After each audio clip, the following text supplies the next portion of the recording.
মরণটা কত ভয়ঙ্কর হবে। নামাজি বান্দার সামনে যখন মালাকুল মউত দাঁড়াবে, তার চেহারার গায়ের রং হবে নীল, ব্লু কালার। তার দেহের যে পোশাক এটা হবে ব্ল্যাক। হাদিসে আসছে তার পা থাকবে জমিনে, হেট তথা মাথা থাকবে আকাশ বরাবর, বিশাল লম্বা তার দেহ হবে।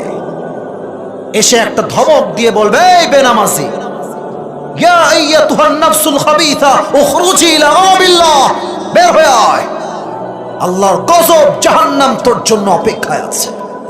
ওই দিন বেনামাজি মুরব্বী, বেনামাজি যুবক, বেনামাজি মেয়েরা, তাদের দেহের প্রত্যেকটা অঙ্গ থর থর থর থর করে কাঁপবে, পুরো দেহে একটা কম্পন তৈরি হয়ে যাবে। হাদিসে আসছে তার রূহ একবার ডানে, একবার বামে, একবার পেছনে বারবার